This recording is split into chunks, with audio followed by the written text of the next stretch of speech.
warm up to hear what my guest has got to say. So, scholarships in Nigeria is what we want to talk about. Maybe we'd focus around our region. But yeah, scholarships or scholarship in Nigeria generally. And we're looking at it from the merit or quota perspectives. So you know how this argument has been on for so long a time, right?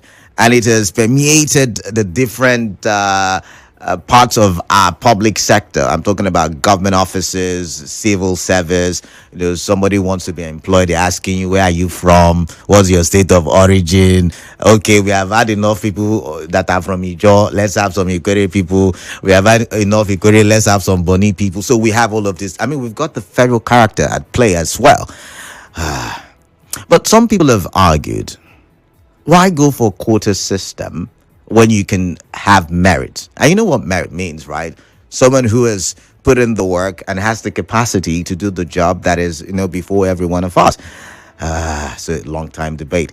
But one important thing we must take a look at is the educational sector, merit versus quota systems.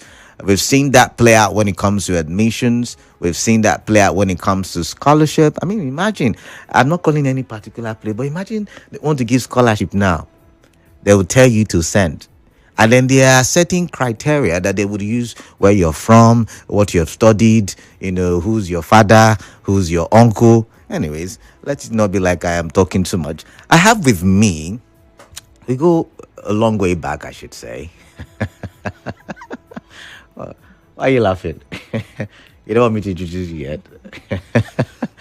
All right, so I have a friend in the studio. She's a lecturer at the River State University Biochemistry department. Correct me if I'm wrong. And she's also a PRESSID scholar, and she goes by the name Dr. Miebaka Jamabo. Did I introduce you well? Please use the mic. Good morning to you.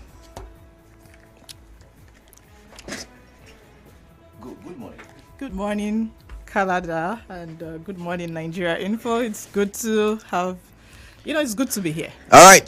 So first of all, let's get into our conversation for today. Merit quota. What does it really mean when we look at it from the educational sector? Okay, I think when we say merits, generally we're talking about taking people based on, their academic capabilities, their talents or their skill. Okay. And then it is perceived that when you say quota, you're taking people, people who have been underrepresented. But when you say underrepresented, what does that mean? Okay, we are in a society that is unequal. Oh, really? Yes, and that is the world over. Okay. Society is generally not equal. Historically speaking, some people have had disadvantages. I mean, take even our context. When did we have a university in Niger Delta? Both of us are graduates of Niger Delta University. Why did you have to pull my leg out? Go ahead. NDU was only created in the year 2000. Yeah, true. And you have other regions in the country that have had schools over 50 years. I'm talking of universities. Yeah. So you cannot say it is equal that people who have been in this region, it's not been the same access. And so, Nigeria and every other place, that have come up with some sort of affirmative action kind of thing, it is to give people equal access. Okay. So from your perspective, do you think the quota system should be part of our educational sector? Yes. So admissions should be both based on merit and based on quota? Exactly. But is that not crippling our educational sector? No. So usually what we get wrong is we think we are sacrificing merit when we are going for quota. But then with quota, we are not going for... we are going for the best in an underrepresented region. So we're not going for, okay, because I want quota, then let me go and bring somebody who doesn't have the capacity to deliver. No, that's not the idea. But we're saying these people, if you in a level playing field, they will not have the chance. So grant access. It's like, at least let give each one an ability to climb the ladder and let's prove ourselves. Why would they not have the ability to compete on a level playing field? Because if they were as smart as you painted, they should be able to compete irrespective. No, that brings in so many other factors. Like we said, historical disadvantage comes into play. If we talk about, for example, the Western region, the premier of the Western region, Awolowo, it dates as far back as 1950s when he put in all of the facilities to create free education in the West.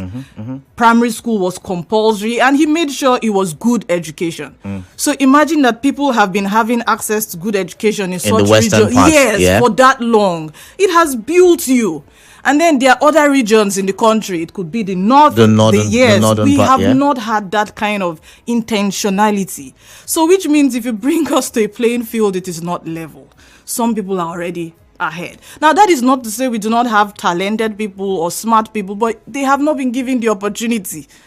So, I mean, there are many things I suggest, including the solutions of the people in these regions who do not have that need to be intentional too with bridging the gap. So I was going to say, if we're going to talk intentionality, shouldn't we be looking at providing these facilities for them, facilities of learning, rather than allowing them take spaces of people who are already there? So, I mean, it's not one solution, but yes, one of my suggestions usually is in these regions, government or whoever, the people, we have the capacity. Take Niger Delta, for example. I mean, we are such a wealthy part of this nation. All right. We should have things in place such that we enable our people bridge the gap. In 10-20 years, we are not going to be talking quota again. Yeah. And then we should be, competing on a level playing field. But up until then, we just continually deepen the inequality if we do not bring in quota.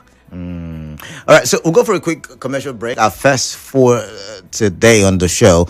When we come back, we'll delve into the main topic, which is scholarship. And we'll be looking at scholarship historically, maybe focus on the Niger Delta or River State. And then we would also ask this question: should we do it based on merit or based on quota, especially given the definition my guest has given on the show? Interesting conversation, and you want to stay tuned.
So, Putaka, 28 minutes gone past 9. Good morning to you once again. I am Kaladakoru Batubo. And we're looking at the conversation here on 92.3 Nigeria Info. Scholarships in Nigeria, merit versus quota.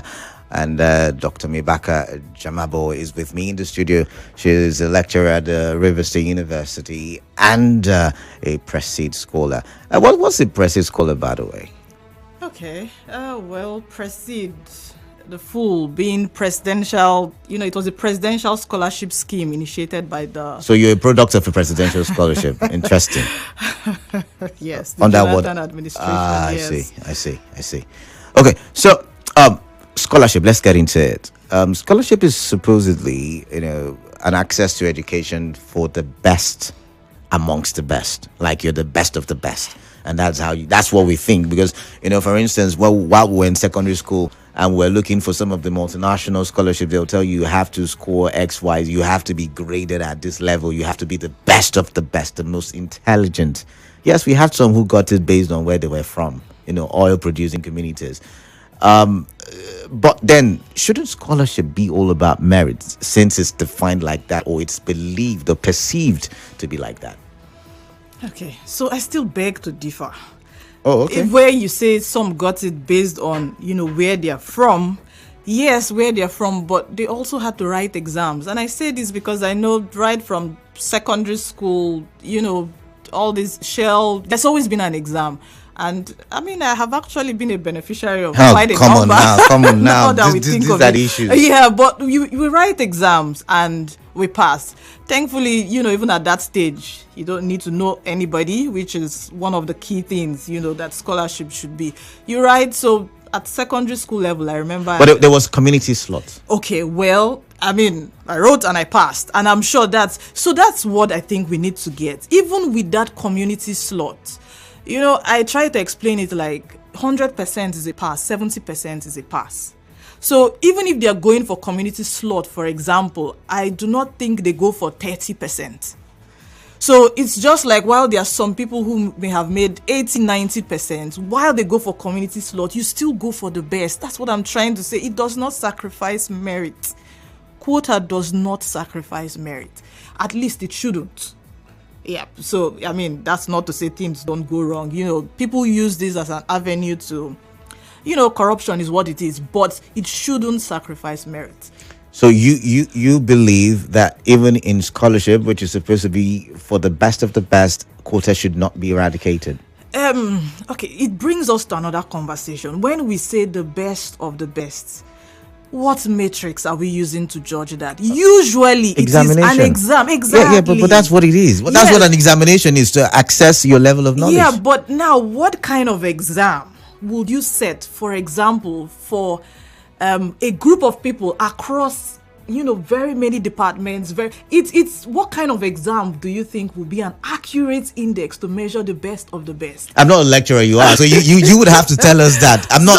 So what kind of exam would be best? Yeah, so that brings me to my question. When we keep saying the best of the best, an exam may favor, for example, I love arithmetic. So if you give me anything that has to do with calculation, I would ace it. And ace it, quick and fast. Now, somebody else may not, but it doesn't mean that